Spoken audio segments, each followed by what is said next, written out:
एक 22 साल का लड़का जैसे ही पढ़ाई उसकी कंप्लीट होती है, ग्रेजुएशन कंप्लीट होता है, तो वो तैयारी में लग जाता है कि कहीं न कहीं नौकरी मिल जाए, तो कुछ पैसे भी इकट्ठे हो जाएं, जिससे माता पिता की मैं जो ज़रूरतें हैं पूरा कर सकूं और अपनी भी कुछ ज़रूरतें हैं उसे भी पूरा कर सकूं। लेकिन काम धंधा और नौकरी पेशा उसका गांव घर में कहीं लगता नहीं है। फिर उसका एक दोस्त होता है, बोलता है तुम अगर बम्बई आ जाओ, महाराष्ट्र आ जाओ, तो शायद तुम्हें कुछ काम मिल जाएगी, 10-15 हज़ार की नौकरी मिल जाएगी और तुम्हारे घर की अच्छी परवरिश भी हो जाएगी। वो लड़का मुंबई के लिए बहुत ही उत्सुक होता है और अपने माता पिता से कहता है कि मैं कमाने के लिए बाहर जाना चाहता हूँ, यहाँ कोई काम धाम मिल नहीं रहा होता है। वो कमाने के लिए तैयारी बनाता है और एक दिन ऐसा आता है कि वो अपना टिकट कटाता है, रिजर्वेशन कराता है और जैसे ही ट्रेन में चढ़ता है, घर में उसके मम्मी पापा उसे खाना वाना बना के जो दे दिए थे, क्योंकि अब बेटा कमाने जाने वाला था, तो और उसे कपड़ा लत्ता भी दे दिए थे, क्योंकि ठंडी का माहौल होता है, समय होता है, तो चद्दर उद्दर भी सब भर दिए होते हैं कि जाइए, अब वहाँ कमाने जाएगा तो वहाँ तो कोई है नहीं, इसलिए सारी व्यवस्था करके उसे भेजते हैं। लेकिन जैसे ही ट्रेन जो है मुंबई की तरफ रवाना होती है, तो देखते हैं जैसे वो बैठता है, सामने वाली सीट खाली होती है, जैसे उस सीट पर किसी का इंतजार होता है या किसी ने जो है रिजर्वेशन करा रखा है, उसे कहीं आगे से बैठना होता है, वो सीट एकदम खाली पड़ी होती है। जैसे ही ट्रेन सतना क्रॉस करती है, अगले स्टेशन पर एक सुंदर युवती आकर उस सीट पर बैठती है और अपना सामान वामान बाकायदा रख के बैठ जाती है। वो स्त्री बहुत ही सुंदर थी, जिसे लोग देखते थे, देखते ही रह जाते थे। लेकिन उस सुंदर युवती का भी दिल इस लड़के पे पिघल जाता है, क्योंकि हट्टा कट्टा नौजवान था, बहुत ही सरल स्वभाव का लड़का होता है, जिसे देखकर वो मन ही मन मुस्कुराने लगती है। क्योंकि आमने सामने सीट होती है, तो दोनों में धीरे धीरे होने के बाद जो है, जब 8-9 बजता है तो थोड़ी थोड़ी बातें स्टार्ट हो जाती है। जब बातें स्टार्ट हो जाती हैं तो दोनों से हाल चाल पूछते हैं एक दूसरे से कि आप कहाँ जाएंगी। तो वो लड़का बोलता है कि मैं जो है बम्बई जा रहा हूँ, और जब वो लड़की से पूछता कि आप कहाँ जाते, तो बोला मैं भी बम्बई जा रही हूँ। लेकिन जब काफ़ी रात हो जाती है और फिर उस रात में ऐसी एक घटना घट जाती है कि आप लोग जो सोचने पे मजबूर हो जाएंगे, आखिर उस लड़के की क्या गलती थी या उस लड़की की क्या गलती थी। आप जो है सोचने पे मजबूर हो जाएंगी कि ऐसा उस लड़की को नहीं करना चाहिए था, जो उसके साथ हुआ वो बहुत गलत हुआ है। तो दोस्तों, कहानी में आगे बढ़ने से पहले आपसे एक ही रिक्वेस्ट है कि चैनल को सब्सक्राइब कर दीजिए और वीडियो को लाइक कर दीजिए। दोस्तों, उत्तर प्रदेश का एक जिला प्रयागराज होता है, वहाँ से एक लड़का सचिन अपने माता पिता की सेवा करने के लिए और कुछ अपनी आर्थिक स्थिति सुधारने के लिए वो बम्बई कमाने जाता है। जैसे ही ट्रेन में, नवंबर का महीना होता, थोड़ा ठंड का महीना होता, जैसे ही वो ट्रेन में बैठता है तो ट्रेन उसी अपनी रफ्तार में दौड़ने लगती है। कुछ दूरी पर चल के एक स्टेशन आता है सतना के बाद जो है, तो वहाँ पे एक महिला बहुत ही सुंदर जो उसके सामने वाली सीट पे आती है, बैठ जाती, बहुत ही हॉट होती है, देखने में काफ़ी सुंदर लग रही थी, जैसे कोई फिल्मों की हीरोइन होती है। तो लड़के का दिल पहली बार पिघल जाता है, क्योंकि आज तक उसने भविष्य में किसी ऐसी लड़की को नज़र उठा के देखा तक नहीं था। लेकिन ना जाने क्यों उसके ऊपर उसका दिल पिघल जाता है और वो उससे बातें करने लगता है। धीरे धीरे बातें करते करते जो है समय बीतने लगता है, 9-10 बज जाता है। जब 10 बजे सब लोग खाना खाने लगते हैं, तो वो लड़की अपने बैग से टिफ़िन निकालती है और इधर लड़का भी अपने बैग से टिफ़िन निकालता है। दोनों खाना जब खाते हैं तो लड़की का खाना बहुत ही स्वादिष्ट रहता है, बहुत ही अच्छा रहता है, और लड़के के टिफ़िन में कुछ पूड़ियाँ रहती है और थोड़ी सब्जी रहती है। तो जो महिला होती है वो बोलती है कि प्लीज़ कुछ मेरे में से खाना ले लीजिए। लेकिन जो लड़का होता है, जो सचिन होता है, वो कहता नहीं, मेरी माता जी ने कहा था कि सफ़र में किसी का खाना, किसी का पानी, किसी कोई सामान नहीं लेना है, तो जो महिला होती है उसका नाम आरती होता है। आरती कहती है कि देखिए सचिन जी, मैं कोई ऐसी वैसी महिला नहीं हूँ और मैं आपसे छलने के लिए यहाँ नहीं आई हूँ। मैं भी अपने पति के पास जा रही हूँ, इसलिए मुझे ऐसा लगा कि आप अच्छे आदमी हैं, इसलिए मैं आपसे खाना शेयर कर रही हूँ और अगर आपका दिल कहे तो ले लीजिएगा। सचिन भी उनकी बातों में आ जाता है और उससे भी खाना जो थोड़ा सा उसमें से ले लेता है और दोनों लोग खा पी कर जो है हाथ मुंह धोकर बैठते हैं। उसके बाद जो है वो बताती है, चुपके से जो है धीरे धीरे बातों में अपना नंबर एक्सचेंज कर लेते हैं और नंबर एक्सचेंज करने के बाद दोनों जो है अपने अपने सीट पर बैठकर चैटिंग करना शुरू कर देते हैं। चैटिंग करते करते दोनों में बातें होने लगती है कि देखिए मैं अपने पति के पास जा रही हूँ, मेरा पति मुझसे प्यार नहीं करता है। तो इधर सचिन भी कहता है कि ठीक है, ठीक है, जा रही तो अच्छी बात है। मैं भी अपने काम के सिलसिले से पहली बार कमाने के उद्देश्य से जा रहा हूँ, अब पता नहीं मेरा ठिकाना कहाँ रहेगा कहाँ नहीं रहेगा। तो वो बोलती है देखिए मेरा पति अच्छी कंपनी में जॉब करता है, मैनेजर है, बढ़िया पैसा कमाता है, पैसे की मुझे कोई दिक्कत नहीं, ना पैसे से मुझे कोई लेना देना है। लेकिन मेरी जो शारीरिक सुख है, जो ज़रूरतें हैं, वो मुझे संतुष्ट नहीं कर पाता है। इसलिए मेरे पति ने कहा कि तुम यहीं आ जाओ और यहीं रहना, गांव छोड़ दो, यहीं पे रहना, यहीं पे जो होगा सो होगा। तो इसलिए मैं अपने पति के पास जा रही हूँ, शारीरिक सुख को भोगने के लिए, प्राप्त करने के लिए मैं जा रही हूँ। और लड़का कहता देखिए मैं पहली बार जो है कमाने के लिए जा रहा हूँ, आर्थिक तंगी के हिसाब से जो है मेरे पास पैसे नहीं थे, इसलिए मैं कमाने जा रहा हूँ। तो लेकिन देखता लड़का कहता कि तुम मुझे बहुत ही हॉट और खूबसूरत लग रही हो। तो उधर जो है लड़की पहले से ही दीवानी हो चुकी थी उस लड़के ऊपर, क्योंकि उसका बॉडी लैंग्वेज, शरीर जो बहुत हट्टा कट्टा था, देखने में बहुत सुंदर था। वो लड़की पहले से ही दीवाना हो चुकी थी, अपने प्रेम जाल में उसको फंसा रही थी। तो लड़का भी काफ़ी हद तक प्रभावित हो गया था और उसके बाद जो है चैटिंग में बात करते करते बोलती है, लगभग जो है जब 12-1 बज जाते हैं, सारे लोग जो है, ठंडी का महीना होता है, लोग चादर ओढ़कर जब सोने लगते हैं, 2-4 लोग जग रहे थे और बाकी सब लोग सो गए थे, लाइटें भी बुझ गई थी। तो उधर वो इशारा करती देखिए मेरे बाथरूम लगी है और मुझे डर लग रहा है, क्या आप मेरे साथ चलोगे? तो कहता ठीक है चलूँगा। उसे बाथरूम को जब गेट पर ले जाते हैं तो जब बाथरूम करने के लिए वो अंदर जाती है तो गेट खोल देती, फिर दोबारा तुरंत जो है कहती मुझे डर लग रहा है, आप अंदर आ जाओ ना। तो अब वो सचिन सोचता है कि यहाँ तो कुछ बहुत ज़्यादा ही गड़बड़ लग रहा है, शायद ये कहीं मुझे फंसा ना दे। तो बोलता आज जल्दी से अंदर आ जाओ ना, नहीं कोई देख लेगा।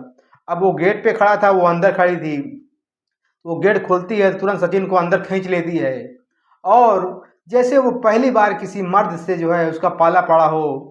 लेकिन वो लड़का होता वो पहली बार ही किसी औरत के पास जो है गया था, लेकिन वो उसकी प्रेम जाल में पूरी तरह से फंस चुका था। अब उसे समझ में नहीं आ रहा क्या करूँगा और उसे अपने आगोश में भर लेती है।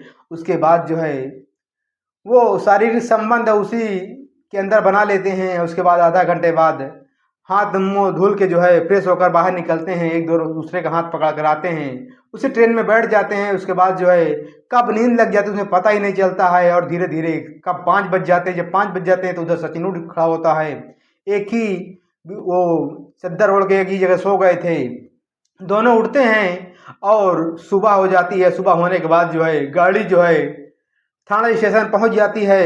वो लोग उतरते हैं वहीं पे थाना स्टेशन पर। उसके बाद जो लोकल ट्रेन से वो बोरीवली पहुंचते हैं। बोरीवली पहुंचने के बाद जो है वहाँ से जो है वो लड़की जो है, जो औरत होती है, वो अपने जो है फ्लैट पे चली जाती है। उसका पति जो है उसी फ्लैट के उसी पे पास में जो है फ्लैट में रहता था और वो आदमी बोरीवली से 10-15 किलोमीटर दूर पीछे आ जाता है, वहाँ पे उसका दोस्त रहता था।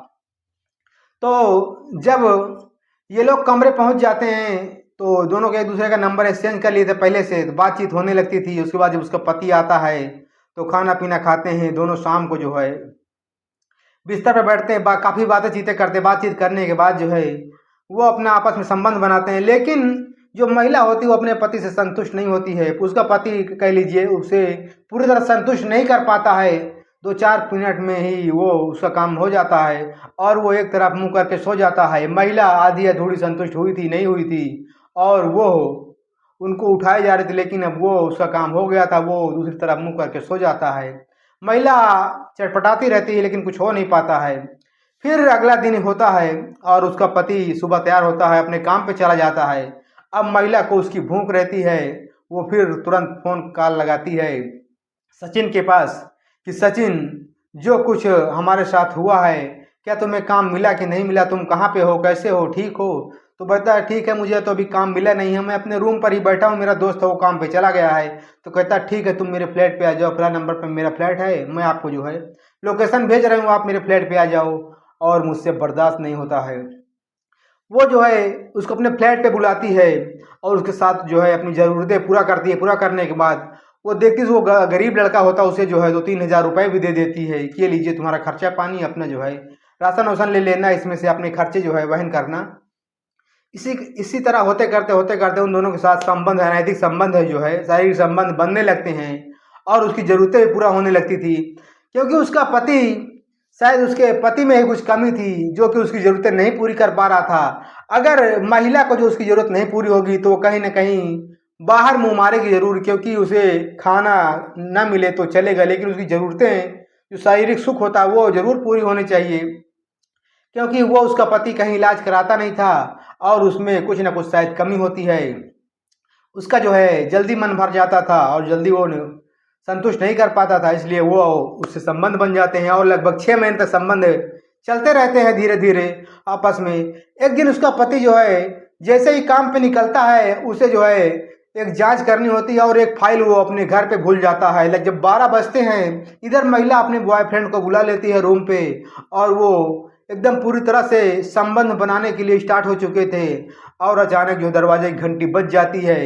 उधर उसका पति सोचता है कि अगर मैं अपनी पत्नी को बुलाऊंगा तो वो नई नई आई है शहर में, कहीं ना सही रास्ता ना ही भूल जाए, तो इसलिए सोचता है कि चलिए मैं ही अपनी फाइल को ले आता हूँ। वो फाइल लेने की जैसे ही घर पर दस्तक देता है और दरवाजा पहुंचने के बाद जब खटखटाता है तो उधर उसकी पत्नी सोचती है कि अरे ये क्या हो गया, इस अनजान शहर में इतनी समय 12-1 बजे कौन आ सकता है, आखिर हो सकता है कौन, क्योंकि यहाँ हमारा कोई जानने पहचाने वाला भी नहीं है, मेरा पति ड्यूटी गया है, आखिर हम लोगों को इस समय कौन आ सकता है। वो बड़ी अचरज में पड़ जाती है और चरपटा जाती है कि अब क्या करे। तो अपने कपड़े जो है वो पहनती ही जल्दी जल्दी से, और ये क्यों जो उसका प्रेमी होता है वो बेड पे ही बैठा रहता है, उसी अवस्था में, अर्धनग्न अवस्था में बैठा रहता है। जब वो दरवाजे के पास पहुंची, दरवाजा खोलती है तो उसके शरीर पसीने से तर बतर हो जाता है। जैसे ही देखती है, जिससे मानो कोई पहाड़ ही टूट पड़ा उसके सामने। उसके साथ भयानक परिस्थिति आ चुकी थी कि अब जाने न जाने क्या होगा, इसका अंजाम अब क्या होने वाला है। और उसका पति जब बोलता है कि देखिए मैं एक फाइल भूल गया हूँ जो बेड पे ही रखी है, सिरहाने की तरफ रखी है, और उसे अर्जेंट मुझे चाहिए था, मैं आपको कॉल भी नहीं कर सकता था क्योंकि आप अनजान शहर में आई हो, कहीं गई नहीं हो, अब मैं आपको कैसे बुला सकता हूँ, इसलिए मैं लेने आया। तो बोलता है कि रुको रुको, अच्छा मैं लेके आता हूँ। अरे क्या रुको, ठीक है मैं ले लूँगा, आप क्यों परेशान हो रही हो, क्योंकि वहाँ तो कोई दूसरा बैठा था। अब वो रोकने के बावजूद उसका पति नहीं, कि ठीक है मैं ले लूँगा। तो वो जाता है अंदर, जब जैसे ही अंदर प्रवेश करता है तो देखता है तो उसके पैरों तले जमीन खिसक जाती है कि एक नौजवान युवक, 22-23 साल का लड़का जो है उसकी बेड पे जो है अर्धनग्न अवस्था में बैठा है। उसे देखते ही वो आग बबूला हो जाता है, उसका पारा जो है 7वें आसमान पर हो जाता है और उससे बर्दाश्त नहीं होता। वो 3-4 थप्पड़ जाके जड़ देता है। इधर अपनी पत्नी को बुरी भला भी कहने लगता है, इनको भी 3-4 थप्पड़ जड़ देता है और उससे कहता है कि अगर आज के बाद यहाँ दिखाई दिया तो साले काट कर फेंक दूंगा। इधर दोनों में काफ़ी कहासुनी हो जाती है। काफ़ी कहासुनी होने के बाद जो है वो आज तो अपने ऑफिस चला जाता है, लेकिन अगले दिन तुरंत छुट्टी लेता है और उस महिला को लेकर जो है तुरंत जो है रेलवे से स्टेशन पर ट्रेन पकड़ता है और अपने घर के लिए रवाना हो जाता है। घर रवाना होता है तो अपने घर जाकर जो है अपने माता पिता से उनकी सच्चाई को बताता है, लेकिन पत्नी भी कहाँ मानने वाली थी, क्योंकि उसकी ज़रूरत जब नहीं पूरी होती तो वह जो ज़रूर ही बाहर कुछ ना कुछ करेगी। अगर आप उसकी ज़रूरत नहीं पूरा कर पाएंगे तो कहीं ना कहीं वो साफ साफ शब्द लफ्जों में कह देती है कि ये तुम्हारे अंदर ऐसी क्षमता नहीं है तो क्यों मुझसे शादी किए थे, तुम इसकी दवा क्यों नहीं कराते हो, तुम मेरी जो ज़रूरतें क्यों नहीं पूरा करते हो। तो उधर जो है उसके माता पिता समझाते हुए जाते कि देखिए शांत रहिए, इसमें हमारी ही बदनामी होगी, क्योंकि अगर आपके अंदर कुछ कमी तो हमारी बदनामी हो जाएगी समाज में, इसलिए शांत रहना अच्छी बात है। ठीक है, अब यहाँ भेजिए, अब यही रहेगी। वो उसे छोड़ने के बाद फिर अपना शहर चला जाता है, लेकिन वो औरत अब उसको लत लग चुकी थी। दूसरे मर्द की, पराये मर्द के साथ उसके जो है शारीरिक संबंध बन चुके थे, अनैतिक रिश्ते बन चुके थे, तो अब वो कहाँ मानने वाली है? उसकी ज़रूरतें कैसे पूरी होगी?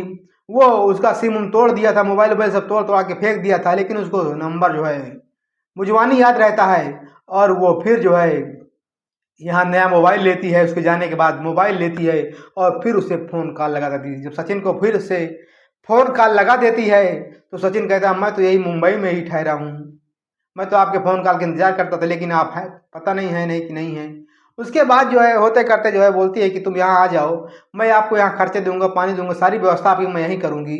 तो बोलती है कि मैं कैसे आ जाऊँ यहाँ, तो मैं जानता भी नहीं कि आपका कहाँ गाँव है, कहाँ घर है। तो सारा लोकेशन भेजती है, पैसे वैसा कुछ भी भेजती है कि आप ये लीजिए, टिकट करा लीजिए और ये कुछ पैसे ले लीजिए, आप वहाँ से आ जाइए। उसके बाद वो लड़का भी उसके प्यार में पागल होता है, पूरी तरह उसके प्यार जाल में फंस चुका था। और वो फ़ोन करती है और तुरंत जो है वहाँ से ट्रेन में बैठता और रवाना हो जाता घर के लिए। जैसे ही सतना के पास पहुँचता वो वहीं उतर लेता। उसके बाद जो है महिला उधर से आती है, उसको जो है एक होटल बुक कराती है, उसमें एक कमरा दिलवाती है, सारा पैसा एडवांस जमा करती है और खाना पीने की सारी व्यवस्था करती है, उसी होटल के रूम में उसको रख देती है। और धीरे धीरे अब वहाँ अपने घर से जो है यहाँ होटल पे आ जाया करती थी। आखिर ऐसा शहर में रहो तो कोई बात नहीं, शहर में अनजान लोग रहते हैं, वहाँ कोई जानता नहीं है। लेकिन अगर आप गांव में रहेंगे, कहीं कहीं ना कहीं रोज जाएंगे, तो गांव के लोगों का कहीं आना जाना होता है, तो इसलिए नज़र कहीं ना कहीं पड़ ही जाती है। तो वैसे एक दिन उसकी भी गांव वालों की नज़र पड़ जाती है कि आखिर ये फलाने की बहू ये यहाँ कैसे आ गई। समझ में नहीं था कि होटल में क्यों आती है बार बार, होटल से क्या संबंध है। तो जब उसका पति सुनता है तो वो उसे बहुत ज़्यादा लड़ता है, बुरा भला कहता है कि देखिए मुझे कोई ऐसा काम नहीं था, मैं खाने पीने के चक्कर में चली जाती हूँ होटल में, ऐसा कोई इरादा नहीं है। लेकिन ये बहुत डांट डपट होती है। तो वो फिर एक दिन पकड़ जाते हैं दोनों। पकड़ने के बाद जो है उसके साथ बहुत मारपीट होती है, सचिन को बहुत बुरी तरह से मार दिया जाता है, जिससे वो घायल हो जाता है और वो अस्पताल में भर्ती हो जाता है। इधर उसकी पत्नी को जो है मार पीट कर उसके मायके भेज दिया जाता है। लेकिन मायके जरूर भेज दिया गया था, लेकिन उसकी नज़र उसी लड़के पे होती है, क्योंकि उससे प्यार हो चुका था और उसकी ज़रूरतें वही पूरी कर सकता था। इसलिए अब उसको लत लगी कि मुझे घर छोड़ना है और मुझे उसके साथ रहना भी नहीं है। वो अपना सारा सामान बांधती है, पैक करती है। तब तक जो है उधर सचिन थोड़ा थोड़ा ठीक भी हो जाता है, उससे बात करती है। बात करने के बाद जो है वो कहती है ठीक है मैं तुम्हारे पास आ रही हूँ, और उसे फ़ोन करने के बाद उसी के साथ आ जाती है।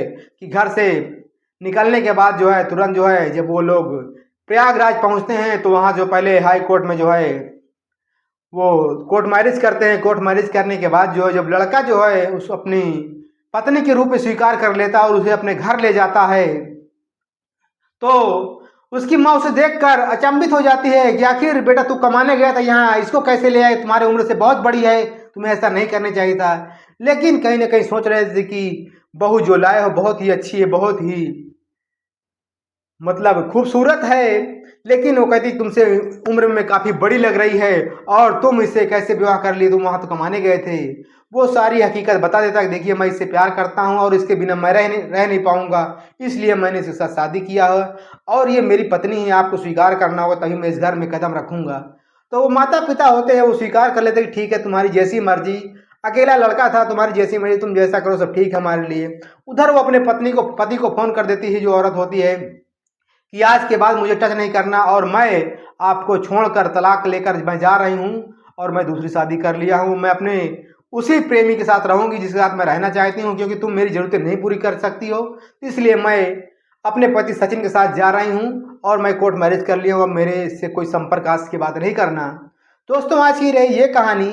अगर पत्नी कहीं ना कहीं संतुष्ट नहीं होती है तो वो ज़रूर कहीं ना कहीं मुँह मारेगी। ये उसका बहुत ही आप कह लीजिए ज़रूरत है। अगर उसकी ज़रूरत नहीं पूरी होगी तो वो कहीं ना कहीं ज़रूर जाएगी, इसमें दो राय नहीं है। तो इससे बेहतर यही अच्छा है कि अपने आप को नीले ड्रम में न भरवा कर, पहाड़ों से न गिरवा कर उसका साथ ही छोड़ दिया जाए, जिससे वो संतुष्ट उसी के साथ चली जाए तो ज़्यादा बेहतर है। आपका परिवार भी सलामत रहेगा और आप भी सलामत रहेंगे। तो लड़के ने, जो उसका पति होता है, उसने सोचा कि चलिए जो हुआ ठीक हुआ, क्योंकि अगर उसका दिल उसी में लग रहा है, मेरे साथ उसका मन नहीं भर रहा है, तो जो हुआ अच्छा हो, क्योंकि मेरी भी जीवन बच गया और जो मान सम्मान गया वो ठीक गया तो गया, लेकिन अब मेरा जीवन बच गया, मैं इतने में ही खुश हूँ। और वो दोनों अपना खुश रहने लगते हैं। दोस्तों यही कहानी रही आज की। अगर आपको कहानी अच्छी लगी तो लाइक कर दीजिए, शेयर कर दीजिए।